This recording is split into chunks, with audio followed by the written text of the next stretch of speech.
Good morning everyone. कौन सी पढ़ना है? दिल्ली सल्तनत। कहाँ पढ़ोगे दिल्ली सल्तनत?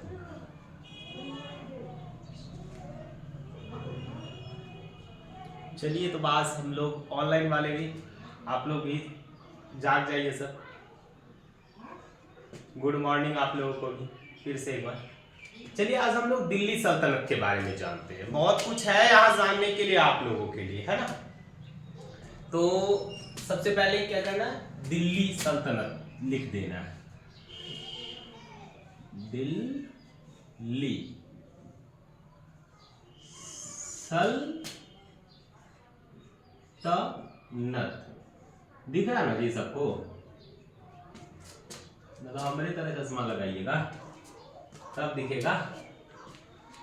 तो दिल्ली सल्तनत, मैंने ऑफलाइन वालों को तो बहुत बार बताया कि दिल्ली सल्तनत का क्या तात्पर्य होता है, लेकिन ऑनलाइन वाले बच्चे जो फर्स्ट क्लास ज्वाइन कर रहे हैं, तो आप लोग बड़ा ध्यान से सुनिएगा, है ना, दिल्ली सल्तनत के बारे में। ठीक, तो दिल्ली सल्तनत जो है, इसका संबंध कहीं ना कहीं किसी न किसी दृष्टिकोण से इस्लाम से, या यूं कहें कि इस्लाम धर्म के शासकों से है। वैसे शासक जिसने दिल्ली या इसके आसपास के क्षेत्रों से शासन किया, जब से दिल्ली के आसपास किसी इस्लामी शासकों का शासन आरंभ हुआ ना, तब से लेकर 1526 तक के काल को हम दिल्ली सल्तनत का काल कहते हैं। किसका काल? दिल्ली सल्तनत का काल। फिर से सुनिएगा, दिल्ली के आसपास जब से इस्लामी शासकों का शासन आरंभ हुआ, तब से लेकर मुगलिया वंश की शुरुआत तक के काल को हम दिल्ली सल्तनत कहते हैं। जैसे 1206 में दिल्ली सल्तनत का प्रारंभ कब से माना जाता है? 1206 से। कब से जी? 1206 से 1526 तक। 1206 से 1526 तक कुतुबुद्दीन ऐबक से लेकर इब्राहिम लोदी तक, इसके बीच के काल को ही हम दिल्ली सल्तनत का काल कहते हैं। यहां तक तो किसी को कोई दिक्कत नहीं है। दिक्कत भी होगा तो भाई क्या बिगाड़ लोगे, मैं तो समझा सकता हूं, आपको समझना है ना। जब तक आप कंसस होकर ध्यान पूर्वक मेरी बातों को नहीं सुनिएगा, कुछ नहीं होने वाला आपका। तो फिलहाल यहां ईस्वी भी लगा देते हैं, ज्यादा बेटर होगा। 1206 से 1526 के काल को, गोलवा भी दे देते हैं, मुर्गी का अंडा ना, के काल को हम क्या कहते हैं जी?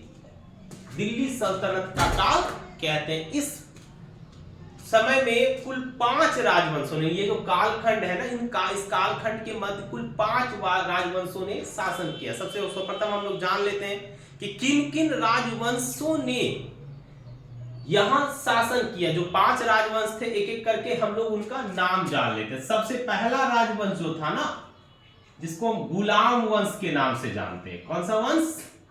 गुलाम वंश। और आप लोग भली बात ही जानते हो, पता है ना जी, गुलाम वंश का संस्थापक कौन था? कुतुबुद्दीन ऐबक। कुतुबुद्दीन ऐबक। अब रेलगाड़ी की तरह लेलगाड़ी मत बोलिए, जैसे बोल लेते थे ना बचपन में रेलगाड़ी को लेलगाड़ी, वैसे यहाँ कुतुबुद्दीन ऐबक को कुछ और नहीं बुलाना है। ठीक, कुतुबुद्दीन ऐबक। कुतुबुद्दीन ऐबक, और इस जो पहला शासक था, और इस वंश ने 1206 से 1290 तक शासन किया। कब से कब तक? 1206 से 1290 तक। 1206 से 1290 तक आपको याद रखना है। 1206 से 1290 तक कुल 84 साल तक कुतुबुद्दीन ऐबक के शासकों ने क्या किया? शासन किया। याद रखिएगा। दूसरा जो वंश था, दूसरा जो महत्वपूर्ण वंश था, उसका नाम था खिलजी वंश। नाम सुनते ही यहां अलाउद्दीन खिलजी का नाम आता है आपके मन में, आपके जहन में, आपके रूह में। किसका नाम याद आता है? तो अलाउद्दीन खिलजी। कौन नहीं जानता भाई अलाउद्दीन खिलजी को आज के समय में? जिस बच्चे ने कहीं भी मीडियन हिस्ट्री, मध्यकालीन भारत का अगर अध्ययन किया होगा ना, तो उनको अलाउद्दीन खिलजी के बारे में पता होगा, भली बात में जानते होंगे। अलाउद्दीन खिलजी जिसके काल में बाजार नियंत्रण प्रणाली सबसे सर्वोत्तम थी, श्रेष्ठ, सुपर, जो आप अलग अलग नाम दे सकते हैं भैया, हमारे बिहार में तो मत पूछिए, भालो है ना। तो ये जो भालो है ना अलाउद्दीन खिलजी की बाजार नियंत्रण व्यवस्था, जिसमें अगर आप कुछ कम तौल दे तो आपके शरीर से उतना मांस काट लिया जाता था जितना आपने कम तौल कर दिया है। तो खिलजी वंश का संस्थापक, ये नहीं समझिए खिलजी वंश का संस्थापक अलाउद्दीन खिलजी था भाई, खिलजी वंश का संस्थापक जलालुद्दीन खिलजी था, जो बड़े शांत स्वभाव के थे, ठीक ना, जिसकी हत्या अलाउद्दीन खिलजी ने कर दी थी। मैं आगे बताऊंगा इन सब के बारे में, आप इतना बेचैन ना हो। तो इस वंश के शासकों ने कब से कब तक शासन किया भाई? खिलजी वंश के शासकों ने 1290 से 1320 तक शासन किया। ज्यादा वर्षों तक ये शासन नहीं कर पाए क्योंकि इसमें कोई ज्यादा महत्वपूर्ण शासक नहीं हुए अलाउद्दीन खिलजी को छोड़कर। तीसरा जो महत्वपूर्ण वंश था जिसके बारे में हम लोग को बहुत कुछ सारा जानना है, तुगलक वंश। तुगलक वंश कौन सा वंश भाई? तुगलक वंश, जिस वंश के संस्थापक गयासुद्दीन तुगलक थे। नाम तो सुना है आपने। आपको मैंने जब भक्ति आंदोलन के बारे में पढ़ाया था तो वहां मैंने आपको निजामुद्दीन औलिया के बारे में बताया था, बताया था ना जी? याद है?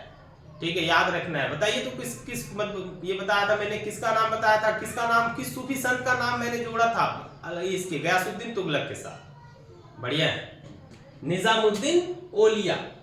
कौन थे? निजामुद्दीन औलिया, है ना। इस वंश के शासकों ने 1320 से 1440 तक शासन किया, 1440 ईस्वी तक, ये याद रखना आपको, है ना। इस वंश में ही एक पगला राजा, भयानक छिट खोपड़ी, एकदम अजीब टाइप के थे, मोहम्मद बिन तुगलक। कब क्या कर बैठेंगे भगवान भी न जाने, है ना। जय बिस्मिल्लाहिर्रहमानिर्रहीम। उसके बाद जो अगला वंश आता है ना, इस वंश की स्थापना हुई 1414 में। अब आप सोचेंगे भाई 1440 में तुगलक वंश समाप्त हुआ तो 1414 में खिलजी वंश कैसे, सैयद वंश कहां से आया? तो इसके बारे में भी जानेंगे भाई हम लोग आगे। अभी 1414 से 1451 तक शासन किया इस वंश ने। एक एक करके हमें सबके बारे में जानना। अभी मैं आपको सिर्फ बता रहा हूं कि किस किस राजवंश के शासकों ने क्या किया। तो दिल्ली या इसके इर्द गिर्द शासन किया, जिसको हम दिल्ली सल्तनत का काल कहते हैं। अंतिम जो राजवंश था ना उसका नाम था लोदी वंश। कौन सा वंश भाई? लोदी वंश। और आप तो जानते ही लोदी वंश के संस्थापक का नाम, बताइए। नहीं बताओगे तो फिर आप बकलोल हो, है ना। पता ही है, बहलोल लोदी। कौन से लोदी? बहलोल लोदी, है ना। और उसके चचेरे भाई हो अगर आपने नहीं बताया आंसर तो बकलोल लोदी। 1451 से 1526, याद है ना। बाबर, जिसने इस वंश के यानी लोदी वंश के अंतिम शासक इब्राहिम लोदी को युद्ध के मैदान में मारकर भारत में मुगल सत्ता की नींव रखी, है ना। और आपको यह भी जानकर आश्चर्य होगा कि दिल्ली सल्तनत का इब्राहिम लोदी एकमात्र ऐसा शासक था जो युद्ध क्षेत्र में लड़ते हुए, यूं कहिए कि रण क्षेत्र में लड़ते हुए मारा गया था। तो ये हमारा है 5 राजवंश, है ना, जिसका संबंध किससे है? दिल्ली सल्तनत से। किससे है? दिल्ली सल्तनत से। इसको आप एक ट्रिक के माध्यम से भी याद रख सकते हो, आसान सा ट्रिक है ना। वो बड़ा सुंदर ट्रिक है, नाम सुनते ही आप भी खिलखिला उठेंगे। गुलाब, गुलाब खिले जी। ये कोना वो वाला गुलाब ना है जो तू लोग सोच रहा है वैलेंटाइन डे वाला। गुलाब खिले तो सांस लो, गुलाब खिले तो सांस ठीक है जी, सांस हो गया, सांस लो। थोड़ा हिंदी डाउटफुल है।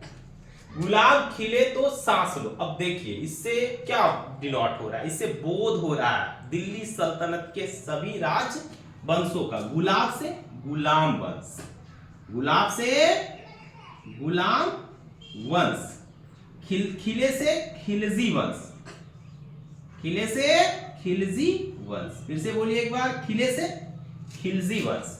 खिले से, तू लोग भी बोलो नहीं यार, शांति से बैठल है।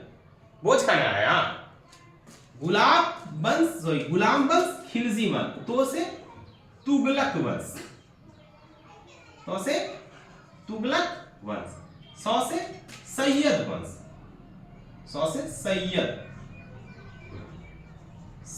वंश, लो से लोदी वंश, लो से लोदी,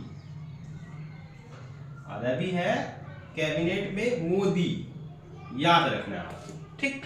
तो ये है हमारे 5 राजवंश जिसने कि दिल्ली सल्तनत पर शासन किया। प्रत्येक राजवंश में कई राजा हुए, कई शासक हुए, कई ऐसे शासक थे जिसके शासन काल में कई प्रकार के परिवर्तन हुए। हम लोगों को एक एक करके इन परिवर्तनों के बारे में जानना है, लेकिन इनसे पहले अब हमें एक और चीज जानना है कि वह कौन सा राजवंश था जिसने लंबे समय तक शासन किया था। इसके लिए भी मेरे पास एक छोटा सा ट्रिक है जिसके माध्यम से आप ये पता कर सकते हो कि किस राजवंश ने लंबे समय तक शासन किया। ऐसे तो आप देख कर भी बता सकते हो कि भाई किसने लंबे समय तक यहाँ क्या किया, शासन किया, बता सकते हो कि नहीं? बेशक आप बता सकते हो, है ना। चलिए, तो वो ट्रिक क्या है जान लेते हैं, जिसके माध्यम से हम आसानी से क्या कर सकते हैं भाई, तो बता सकते हैं कि किस वंश के शासकों ने सबसे ज्यादा शासन किया और किस राजवंश के शासकों ने कम शासन किया। तो वो ट्रिक है तुगलक सखी। क्या है ये ट्रिक? तुगलक सखी। अब देखिए तुगलक सखी में कैसे सभी वंशों के नाम छिपे हुए हैं। तू फॉर तुगलक वंश, तू फॉर तुगलक, गौ फॉर गुलाम वंश,